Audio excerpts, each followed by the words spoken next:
Assalamu alaikum students, my name is Sadia Yunus and I'm class 5 science teacher. Students, there are some living things which you can see like human beings, animals, plants and insects, but there are some living things which you can't see that are called microorganisms. So today's our topic is microorganisms, unit number 2, page number 43, chapter number 5. Start with our new words. The first one is microorganisms. Tiny living things that can be seen only under a microscope. Germs क्या होते हैं? Harmful micro organisms को हम क्या कहते हैं? Germs कहते हैं. Infection. Growth of parasitic organisms inside the body. Now, parasite, a living thing living in or on. Here it is important, in or on another living thing and obtaining nutrition from it. और parasite क्या होते हैं? एक living thing है जो इन और on कहाँ पे रहते हैं? अंदर या ऊपर, और वहीं से वो न्यूट्रिशन भी लेते हैं और उसके रिजल्ट में क्या होता है? इन्फेक्शन होता है. Student, as you know that micro organisms are tiny living things, और ये कहाँ पाए जाते हैं? एयर में, वाटर में, सॉइल में, everywhere. Even in you. Micro organisms सारे के सारे हार्मफुल नहीं होते, इसमें से कुछ फ़ायदेमंद भी होते हैं. लाइक साइंटिस्ट कहाँ पे यूज़ करते हैं? लेबॉर्ट्रीज में यूज़ करते हैं. क्या बनाने के लिए? Enzymes are kind of proteins. Antibiotics, these are also medicine use when you are ill. Vitamins बनाते हैं वहाँ पर. विटामिन्स कब किस लिए यूज़ होते हैं? जब आपको डेफिशिएंसी होती है विटामिन्स की, उसकी मेडिसिन बनती है. Vaccines are also use to prevent disease. Micro organisms की टाइप्स हैं बैक्टीरिया, फंगाई, वायरसेस. बैक्टीरिया क्या है? They have only one cell. इनकी बहुत सारी शेप्स होती हैं और ये कहीं पर भी पाए जाते हैं. फंगाई, इनकी सिंगुलर फॉर्म क्या है? फंगस.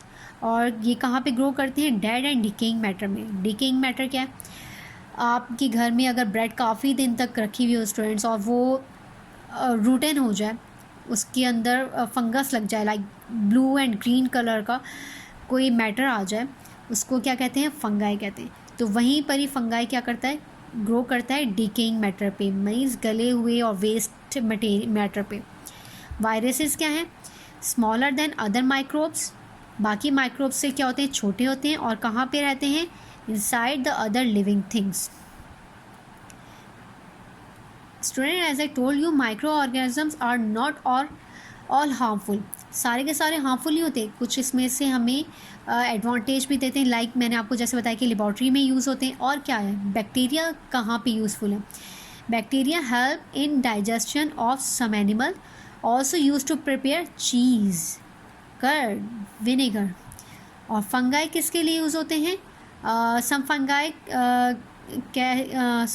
फंगाई कॉल्ड यीस्ट, और ये हेल्प करते हैं किसको? ब्रेड बनाने के लिए. Here are some now you know. Bacteria is used to prepare cheese. Viruses live inside the body of other living things. Fungi, yeast helps to make the bread. Student, जैसे मैंने आपको बताया कि माइक्रो ऑर्गेनिजम्स के हमें advantages हैं, like bacteria चीज़ को करता है प्रिपेयर, और फंगाई ब्रेड के लिए हेल्प करता है. तो इनके डिसएडवांटेजेस क्या हैं?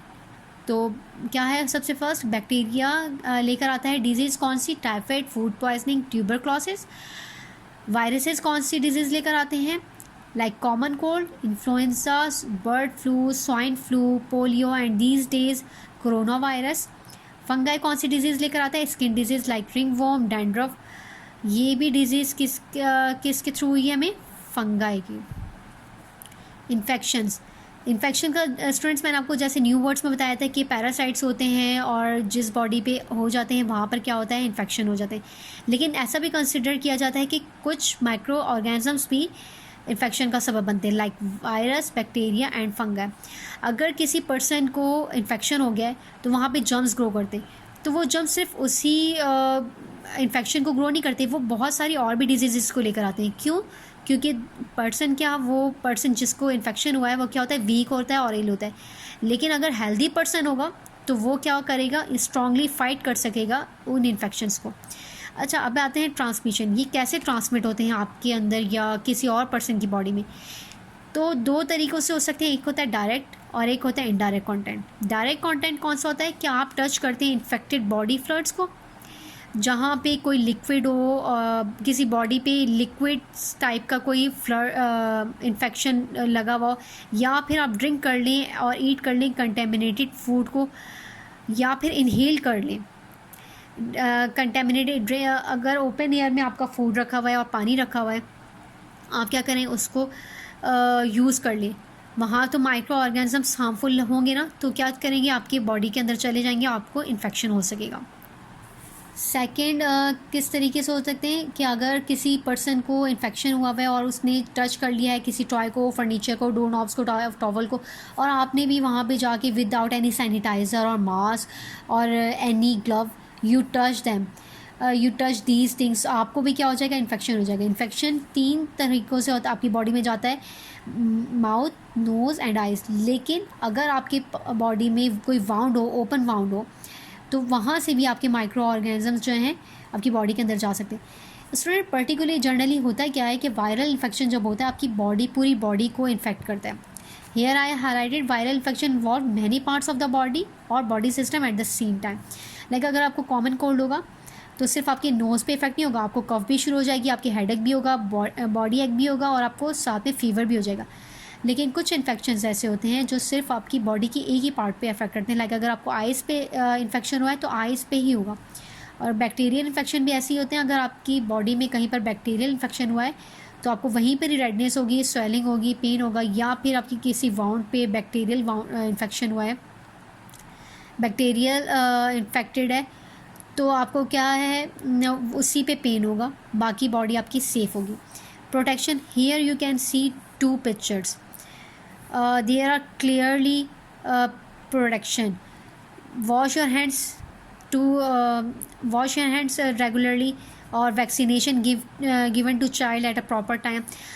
क्या होगा, अगर आप अपने हैंड्स प्रॉपर वॉश करेंगे तो आपके जर्म्स को स्प्रेड करने से रोकेगा। आपकी वैक्सीनेशन अगर प्रॉपर हुई हुई होगी तो आप हेल्दी पर्सन होंगे, और आपको कोई भी वायरस अटैक करने से करेगा तो आप उसको साथ फाइट कर सकेंगे। आपको गुड न्यूट्रिशन की फूड लेनी चाहिए, like rich protein, rich carbohydrates, rich vitamin and minerals. और फूड क्या है, अच्छी तरीके से पकी होनी चाहिए। लाइक गोश्त अगर आप पका रहे हैं तो उसको वेल कुक होना चाहिए। इसी साथ भी आप, अगर आप हेल्दी पर्सन हैं, ये सारे काम अगर करते हैं, प्रोटेक्शन आप यूज़ करते हैं, तो आप क्या होंगे, हेल्दी पर्सन होंगे, और आप क्या कर सकेंगे, इन्फेक्शन से फाइट करेंगे, स्ट्रांगली कर सकेंगे। Students, here are some exercises and we hope so you can do these exercises by yourself। And also here are question answer, name any 2 microorganisms, what are advantages of bacteria, like it is help us to prepare the cheese। और microorganisms laboratory में कहाँ पे use होते हैं, क्या बनाने में, vaccine बनाने में, एंटीबायोटिक्स बनाने में, विटामिन बनाने में। तो ये क्वेश्चंस जो हैं स्टूडेंट्स आप कर सकते हैं। अगर फिर भी कोई प्रॉब्लम हो तो you can go check Google classroom notes. It's time to say Allah Hafiz. Students, stay safe and stay healthy.